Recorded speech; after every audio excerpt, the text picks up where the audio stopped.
El viento soplaba con furia aquella noche, arrancando hojas de los olivos que rodeaban la finca de los Morales en las afueras de Sevilla. Javier Soler, de pie en la cocina, cortaba cebollas con una precisión que no delataba su nerviosismo. Nadia en esa casa sabía que el supuesto cocinero contratado para la boda, era en realidad un millonario que había construido un imperio tecnológico en Madrid. Javier no había planeado enamorarse. Todo comenzó como un juego, una apuesta consigo mismo para escapar de su vida de lujos y prisiones. Quería saber si alguien podía correrlo por quien era, no por su dinero. Así que, cuando conoció a Mateo Morales en un bar de Triana, con su risa fácil y su mirada que parecía atravesar el alma, Javier decidió mantener su identidad en secreto. Se presentó como un cocinero itinerante, alguien que vivía de pequeños trabajos en eventos familiares. Mateo, un diseñador gráfico de 32 años con un corazón tan grande como su desconfianza hacia los ricos, se enamoró de ese hombre sencillo que olía a Tamilo y hablaba con pasión sobre recetas andaluzas. La mentira había funcionado. Meses después, estaban comprometidos. Pero ahora, mientras Javier picaba ajo en la cocina de la familia Morales, el peso de su engaño lo aplastaba. La boda estaba a una semana, y la madre de Mateo, Dona Carmen, lo había contratado para cocinar en la celebración. Eres perfecto, Javier. Nadia hace un gazpacho como tú, lo había dicho con una sonrisa maternal. El sonrió de vuelta, pero su estómago se retorció. Cada día que pasaba en esa casa, rodeado de la calidez de los Morales, la verdad se volvía más difícil de ocultar. La finca era un remanso de vida. Los hermanos de Mateo, Ana y Luis, querían organizando detalles de la boda, mientras el padre, Don Rafael, podaba los olivos con una calma que contrastaba con la energía frenética de la familia. Javier observaba todo desde la cocina, sintiendo que no pertenecía, pero diciendo desesperadamente ser parte de ellos. Mateo, sin embargo, comenzaba a notar algo. ¿Por qué nunca hablas de tu familia, Javi? Preguntó una noche mientras compartían un vino en el patio. Javier desvió la mirada, murmurando algo sobre una infancia complicada. Mateo no insistió, pero sus ojos se nublaron con una duda que Javier no pudo ignorar. Esa noche, mientras todos dormían, Javier recibió un mensaje en su teléfono. Era de su asistente en Madrid. La prensa sabe que estás en Sevilla. Quieren una exclusiva sobre tu vida privada. El corazón de Javier se detuvo. Si la verdad salía a la luz antes de que él pudiera contarla, perdería a Mateo para siempre. Decidió que debía actuar rápido, pero no sabía cómo. La cocina, su refugio, ya no era suficiente para mantener las apariencias. La semana antes de la boda fue un torbellino. Javier pasaba los días entre sartens y especies, creando platos que hacían suspirar a la familia Morales. Pero cada completo de Dona Carmen, cada broma de Luis, le recordaba lo mucho que estaba arriesgando. Mateo, por su parte, estaba cada vez más distante. No era algo evidente, pero Javier lo notaba en los pequeños detalles. Las conversaciones más cortas, las miradas que se desviaban, los silencios que antes no existían. Una tarde, mientras Javier preparaba una tortilla de patatas, Ana, la hermana menor de Mateo, entró en la cocina. A sus 25 años, Ana era un torbellino de curiosidad y franqueza. Javi, Tu no te cansas de cocinar todo el día, pregunto, apoyándose en la encimera. El sonrió, pero antes de que pudiera responder, ella añadió. Es raro, sabes. Iris ten refinado. Como es no pertenecieres a esta cocina. Javier sintió un escalofrío. Ana no lo sabía, pero sus palabras eran un dardo directo a su fachada. Esa noche, durante la cena, la tensión estalló. Mateo, sentado al otro lado de la mesa, dejó caer su tender con un ruido seco. Javier, ¿quién eres realmente? Preguntó de repente, su voz temblando de frustración. La mesa se quedó en silencio. Dona Carmen frunció el seno, confundida, mientras don Rafael observaba con calma. Como esperara esa explosión desde hace tiempo. Javier intentó hablar, pero las palabras lo aterraron. Solo soy yo, Mateo, logró decir, pero su prometido no estaba convencido. Más tarde, en la intimidad de su habitación, Mateo lo confrontó. Encontré un artículo en Internet. Dicen que un millonario de Madrid está escondido en Sevilla. ¿Sabes algo de eso? Javier sintió que el suelo se desvanecía bajo sus pies. Negó con la cabeza, pero su voz temblaba.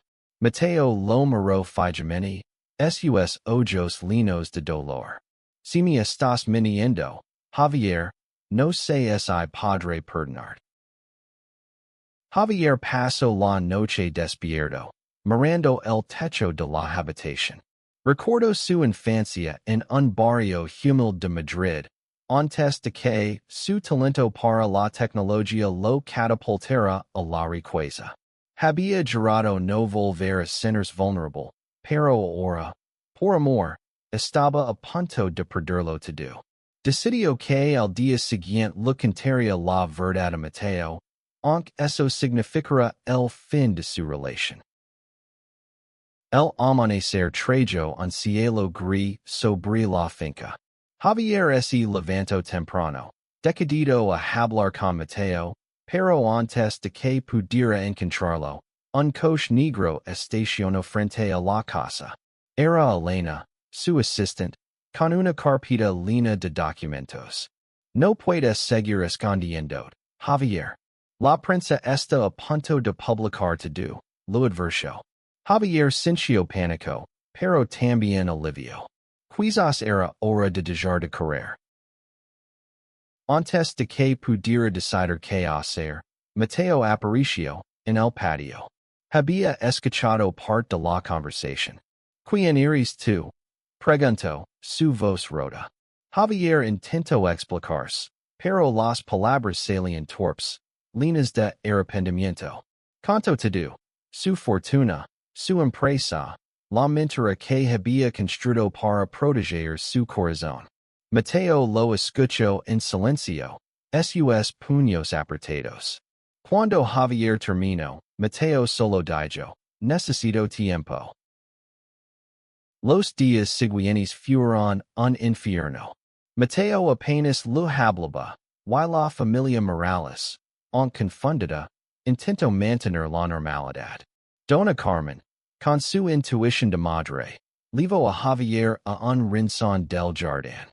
No sé qué pasó entre ustedes, pero el amor verdadero no se construye sobre mentiras. Si quieres recuperarlo, lucha por él. Sus palabras fueron un golpe, pero también una chispa de esperanza. Javier decidió quedarse, a pesar de todo. Siguió cocinando, no como una fachada, sino como una forma de demostrar su compromiso. Preparó platos que contaban su historia. Un salmorejo que evocaba su infancia. Un flan que recordaba las noches con Mateo. Cada receta era una disculpa, un intento de reconectar. La familia Morales no era perfecta. Don Rafael, un hombre de pocas palabras, cargaba con el dolor de haber perdido a su hermano mayor por su orientación sexual años atrás. La boda de Mateo y Javier había sido un tema delicado para él, aunque nunca lo admitió abiertamente.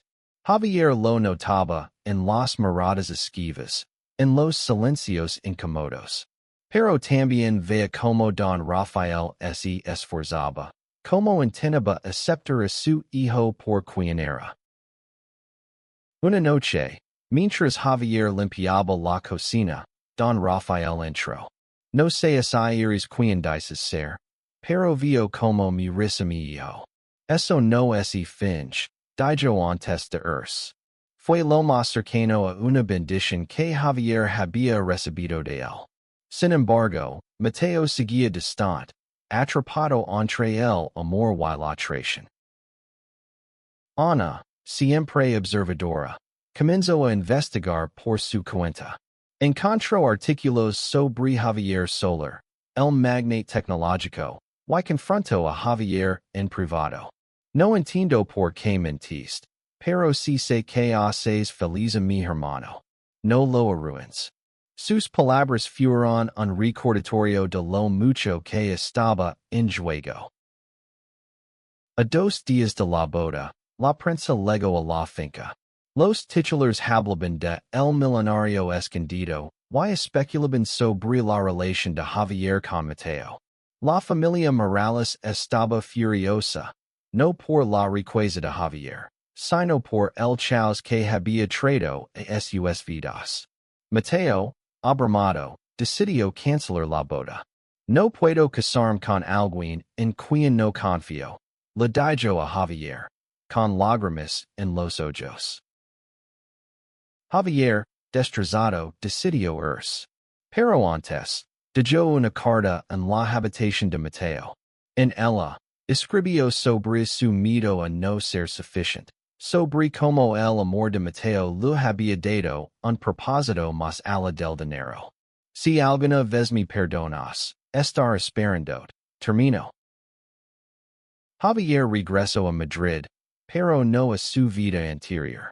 Donó gran parte de su fortuna a organizaciones que apoyaban a jóvenes LGBT en situación de vulnerabilidad, inspirado por la historia del hermano de Don Rafael.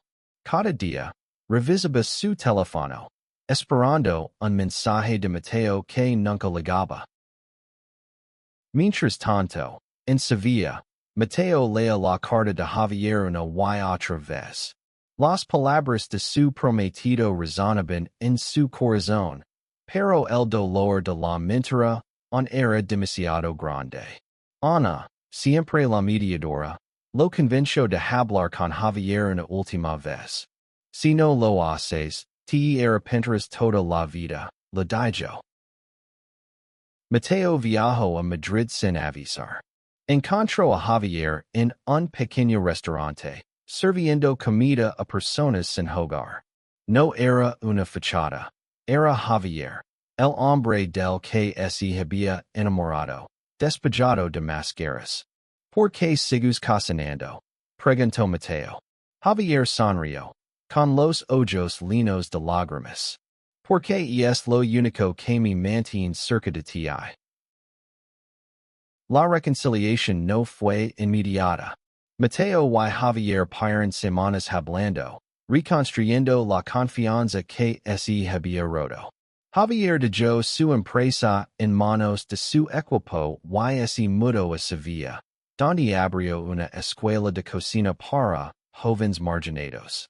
Mateo, por su parte, diseñó el logo de la escuela, un olivo que simbolizaba su amor renacido.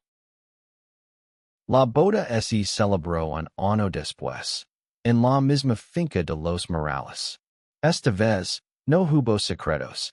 Dona Carmen Loro Alvarez su hijo camina hacia el altar, mientras Don Rafael, con una sonrisa tímida, le dio un abrazo a Javier. Ana y Luis decoraron la finca con luces que brillaban como estrellas, y el olía a gazpacho y esperanza. Javier y Mateo bailaron bajo los olivos. Sus manos entrelazadas, sus corazones al fin en paz. Habían pasado por la tormenta, pero encontrarán su refugio en el amor. La vida de Javier había cambiado, no por lo que había perdido, sino por lo que había ganado. Una familia, un propósito, y un amor que valía más que cualquier fortuna.